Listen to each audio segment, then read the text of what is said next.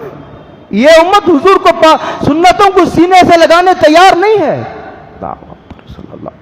جب یہ حضرت نانوتوی کا پھر سے یاد آیا مجھے.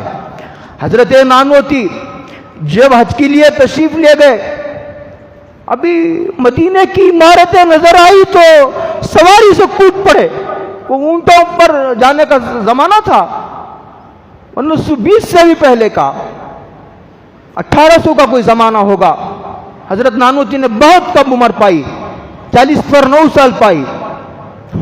ٹیپو بھی 40 پر 9, حضرت نانوتوی بھی 40 پر 9.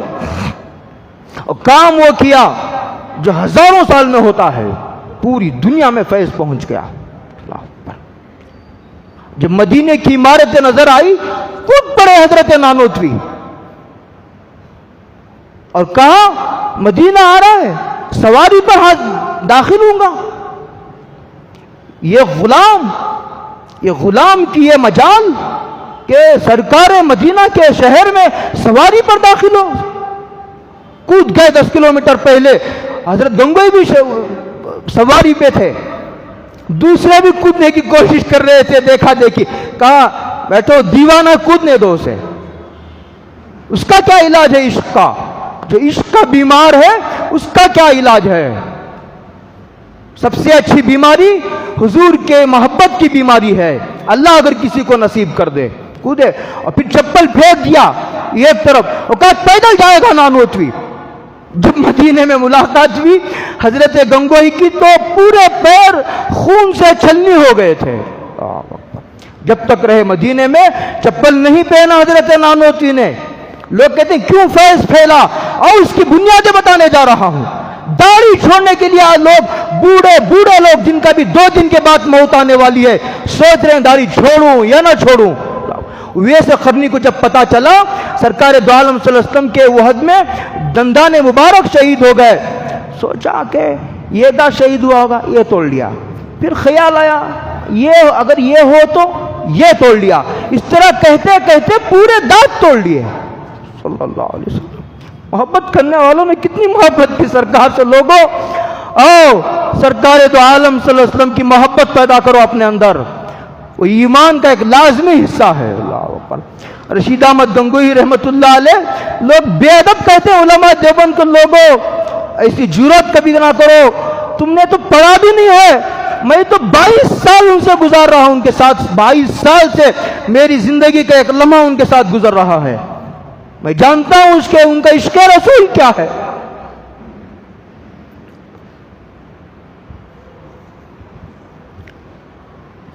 کوئی حاجی حج سے آیا, گنگوئی کے خدمت میں حاضر ہوا. کہا حضرت کچھ نہیں لا سکا, پیسے نہیں تھے, اس لیے مٹی لے آیا, مدینے کی مٹی. حضرت نے اس کو آنکھوں سے لگایا اور سرما دانی میں بھر لیا, اور جب تک زندہ رہے اس مٹی کو سرما سمجھ کر آنکھ میں لگاتے رہے. کسی نے کہا حضرت آنکھ چلی جائے گی. کہا جاتی ہے تو جانے دو, جو انوارات مدینے کی مٹی میں محسوس کرتا ہوں وہ انوارات کسی میں نہیں نظر آتے صلی اللہ علیہ وسلم.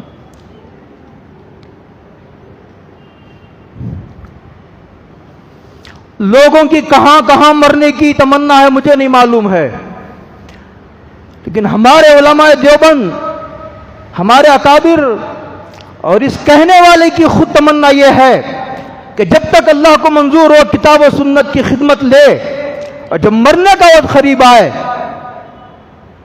تو میں ایک شعر سنا دوں آپ کو، وہ ہمارے حضرت کا ایک شعر ہے، اے خدا، یہ بہت لمبی نعت ہے، میں پھر انشاءاللہ وقتاً فوقتاً اس کے اشعار سے سیرت کے پہلوؤں پر استدلال کرتا رہوں گا، ابھی یہ سلسلہ لمبا چلے گا انشاءاللہ۔ حضور کی سیرت بیان کرتے ہوئے مجھے اپنی نجات کی امید ہونے لگتی ہے، ڈر بھی لگتا ہے بہت، کہیں تعریف کرتے کرتے گستاخی نہ ہو جائے، یہ اتنا نازک موضوع ہے، یہ اتنا نازک موضوع ہے۔ اے خدا، تیرے یہ شعیب کی یہی آرزو، یہی شوق ہے۔ اے خدا، میں نہیں چاہتا کہ میرے جنازے پر کوئی لوگ ہوں، صرف اتنی تمنا ہے کہ مدینے میں موت ہو، مدینے کا دفن نصیب ہو۔ اے خدا، تیرے یہ شعیب کی یہی آرزو، یہی شوق ہے، میری موت ہو در پاک پر۔ در پاک سے یہ ہی تو ہے، پاک در اور کون سا ہے؟ اگر کوئی پوچھے در پاک سے کیا مراد ہے، کون سا در خدا کے بعد؟ یہ ہی تو در ہے۔ در پاک سے مراد اس کی تشریح کرنے کی کیا ضرورت ہے، وہ تو متعین ہے۔ سرکار کا روزہ وہ در پاک ہے۔ میری موت ہو در پاک پر، یہی سوز دل کی سبیل ہے، یہی سوز دل کی طبیل ہے۔ اس لیے حضور کی محبت پیدا کرو، محبت یعنی پیروی، ان کی سنتوں کو فالو کرو، اس کی نقش قدم پر چلو، قدم با قدم ملا کر چلو، جتنا ہو سکتا ہے اتنا تو چلو۔ ایک عربی شاعر بہت خوب کہتا ہے، تاصل الہ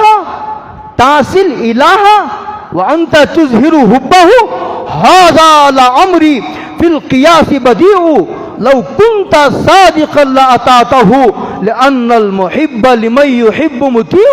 واہ!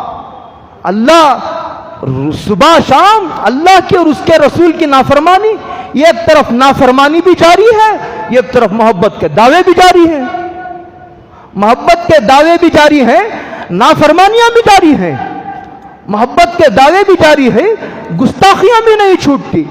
اس کو شاعر کہتا ہے، تحصیل اللہ وانت تظہر حبہ۔ واہ! ایسی محبت تو ہم نے نہ کبھی سنی نہ دیکھی،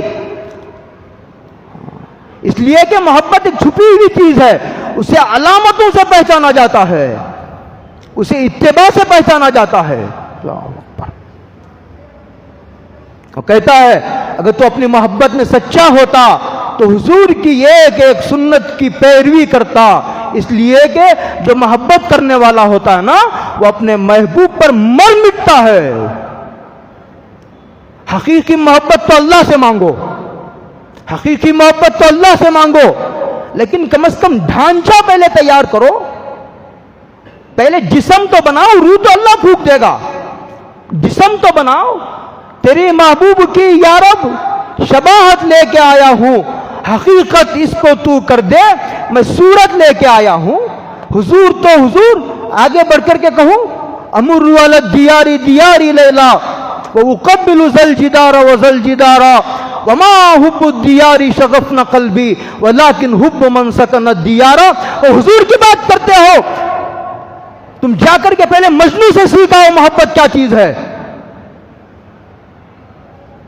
حضور تو خدا کے بعد، کسی نے خوب کہا، اعظم چشتی مرحوم کا ایک شعر غالباً میں نقل کیا ہوں، اس کے بارے میں، حضور کے بارے میں وہ کہتا ہے، سمجھا نہیں ہنوز، سمجھا نہیں ہنوز میرا عشق بے ثبات، تو کائنات حسن ہے یا حسن کائنات، تو کائنات حسن ہے یا حسن کائنات۔ میمونہ ابن کردم، میمونہ بنت کردم حجۃ الوداع میں اپنے والد کے ساتھ حاضر ہوئی، حضور کی زیارت کے لیے حاضر ہوئی۔ جب حاضر ہوئی تو حضور اونٹ پر سوار تھے، ایک ہی حج کیا سرکار نے، اونٹ پر اس لیے سوار تھے تاکہ سارے لوگ دیکھیں حضور کیا کیا کر رہے ہیں۔ کہتے ہیں کہ میں حاضر ہوئی، جب چہرے پر نظر پڑی، کہتی ہیں کہ حضور کا چہرہ انوارات سے اتنا چمک رہا تھا، سورج پر نظر جمانا آسان تھا۔ سرکار دو عالم، میرے دو عالم کا آقا، دو عالم کا آقا، جو دو عالم کا آقا ہو اس کا چہرہ ایسے ہی ہونا چاہیے نا۔ کہتے ہیں سرکار کے چہرے پر میری نظر جم نہیں سکی، اس لیے میں حضور کے قدموں کو دیکھتی رہی اور اتنا اچھا یاد تھا. میمونہ کہتی ہے کہ حضور کا جو انگوٹھا تھا, انگوٹھے کے بازو والی جو یہ انگلی تھی ذرا نکلی ہوئی تھی, کہتے ہیں کہ موت تک مجھے وہ انگلی کی خوبصورتی یاد رہی. اللہ, وہ انگلی اتنی خوبصورت تھی سرکار کی, چہرہ نہ دیکھ کر کے دیکھنے کی تاب نہیں. سرکار کی جب روزے پر میں حاضر ہوا, میری حالت سناتا ہوں, بڑوں کی باتیں چھوڑو, میرا احساس تھا میں ایسا گزرتا تھا وہاں یہ کہتے ہوئے کہ چہرہ دکھانے کے قابل نہیں ہوں, لیکن علاج بھی نہیں ہے کہ یہاں تک آ کر کے اس کے باوجود روزے پر حاضر ہوئے بغیر واپس چلا جاؤ, اس لیے حاضر ہو گیا. ورنہ اتنی بدکاریاں اور سیاکاریاں ہیں, چہرہ دکھانے منہ دکھانے کے قابل نہیں ہوں, اس میں کیا شک ہے.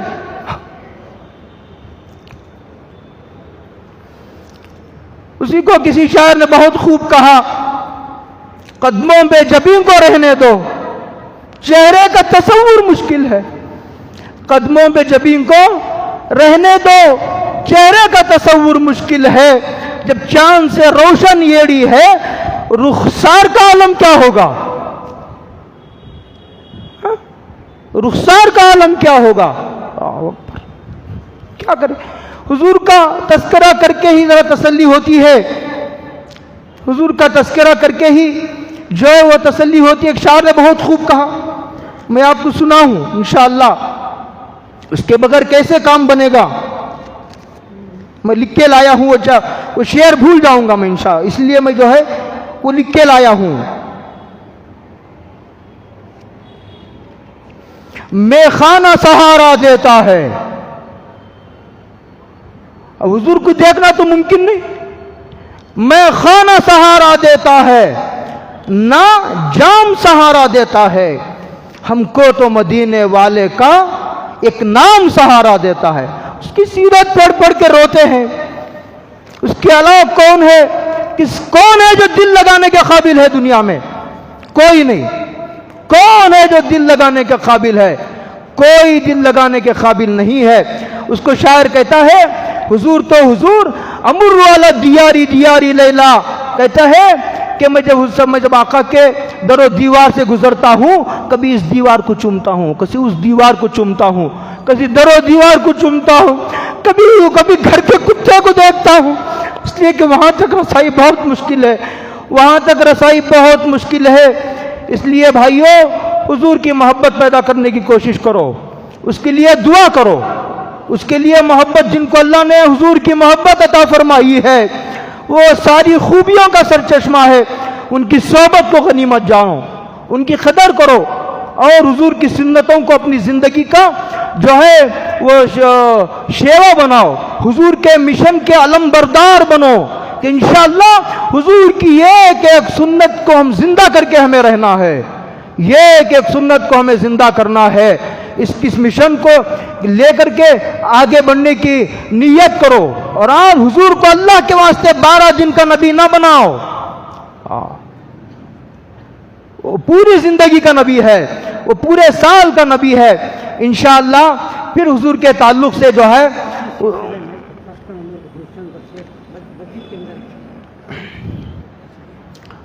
تو جو ہے یہ تو سرکار دو عالم صلی اللہ علیہ وسلم کی, میں تو بہت ساری چیزیں لکھ کر لایا تھا, اور بھی حضور صلی اللہ علیہ وسلم, آئندہ جمعہ بھی انشاءاللہ ہے, میں سناؤں گا انشاءاللہ ترتیب سے سیرت سناؤں گا. سیرت سنو اور بار بار سنو. ایک اور بات سناتا ہوں میں تم کو, آخری بات, آؤ تم کو پتا چلے گا سرکار کی. عبداللہ ابن زید ابن عبد ربی ہی, کتابوں میں ان کی سیرت لکھی ہوئی ہے, اٹھا کر پڑھو. اذان کی مشروعیت جن کے خواب سے ہوئی, بہت سارے صحابہ نے خواب دیکھا, عبداللہ ابن زید ابن عبد ربی ہی نے بھی خواب دیکھا, سرکار کی خدمت میں سنایا, سرکار نے تصدیق کی, ہاں یہی الفاظ اذان میں جاری کر دیے جائیں. قیامت تک جو بھی اذان ہوگی, جتنی اذانیں ہوگی, اس کا اجر جس طرح اذان دینے والے کو ملے گا, عبداللہ ابن زید ابن عبد ربی کے اکاؤنٹ میں بھی وہ ثواب جائے گا. جب سنا سرکار دو عالم صلی اللہ علیہ وسلم کی وفات ہو گئی ہے, مجھے یاد پڑتا ہے کہ وہ صحابی کسان تھے, اپنی آنکھیں نکال لی. بعض روایتوں میں آتا ہے کہ دعا کیا, اللہ میری بینائی سلب کر لیجئے, جس کو دیکھنے کے لیے آپ نے آنکھیں دی تھی اب وہ ذات ہی نہیں رہی. ظہر کی بات کی 4 سنتیں پڑھنے کو بہت سمجھتا ہے مسلمان. فجر کی نماز پڑھنا اس کے لیے پہاڑ معلوم ہوتا ہے اس مسلمان کو. وہ جو اللہ اس کے رسول کی محبت میں اپنی نیند کی قربانی نہیں دے سکتا, وہ جان اور مال کی قربانی دے گا. میں سناؤں گا جب ختیجہ کا تذکرہ آئے گا, میں سناؤں گا جب صدیق اکبر کا تذکرہ آئے گا. محبت کسے کہتے ہیں, محبت کی علامتیں کیا ہیں, محبت کے تقاضے کیا ہیں, اور محبت کرنے والوں نے کیا کیا کر دکھایا ہے. اور بہت لمبی داستان ہے یہ, کس کو سناؤں داستان عشق, کس کو سناؤں داستان عشق. جس کو دیکھو دیوار نظر آتا ہے, کوئی تعویذ مانگنے کے لیے آتا ہے, کوئی دکان کی دعا کرانے کے لیے آتا ہے, کوئی بچوں کی دعا کرانے کے لیے آتا ہے, کوئی اپنی بیوی کے جھگڑے لے کر کے آتا ہے. کون ہے تم میں ایسا کہ حضور کی محبت لینے کے لیے کبھی بزرگوں کے پاس گیا ہو؟ یہ بزرگان دین سنار تھے, لوگوں نے لوہار بنا دیا. بزرگوں کو لوگوں نے عامل سمجھ لیا, عامل, تعویذ گنڈوں کا عامل سمجھ لیا. نہ, پھر رفتہ رفتہ انشاءاللہ آئے گا سرکار دو مدینہ کا تذکرہ آئے گا, میں ذکر کرتا رہوں گا.